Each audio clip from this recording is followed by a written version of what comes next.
Will Mnangagwa as SADC chair manage to resolve Congo crisis? The 31st of July, 2025, SADC chairperson and Zimbabwean President Emmerson Mnangagwa has traveled to Kenya for high-level talks with East African Community, EAC. Chairperson President William Ruto, as regional blocs intensify efforts to end the protracted conflict in Eastern Democratic Republic of Congo, DRC. The two leaders are expected to formalize the appointment of 5 peace facilitators, who will spearhead mediation and dialogue in the volatile region, a critical step in addressing decades of bloodshed fueled by armed militias, mineral disputes, and deep-seated political instability. For years, the Eastern DRC has remained a flashpoint of humanitarian crisis. With millions displaced and thousands killed, armed groups continue to battle for control of land and resources, drawing in regional and international actors. The joint SADC-YAZI initiative signals a renewed push for a coordinated,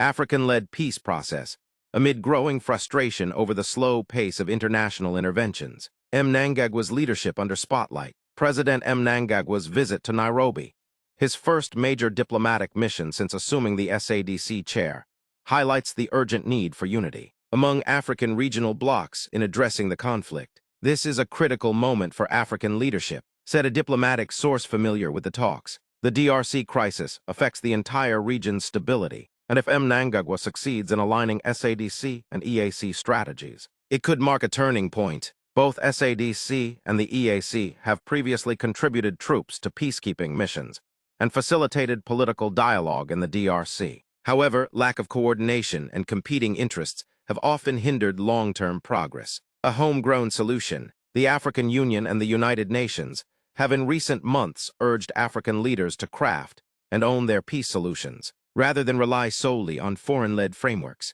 The Mnangagwa-Ruto talks and the selection of 5 African peace facilitators are expected to lay the groundwork for such a framework. The identities of the facilitators remain under wraps, but insiders say they are likely to include senior statesmen and diplomats with experience in conflict resolution across the continent. Further details are expected following a joint press briefing after the closed-door meetings in Nairobi. Will President Mnangagwa rise to the occasion and cement his legacy as a regional peacebuilder?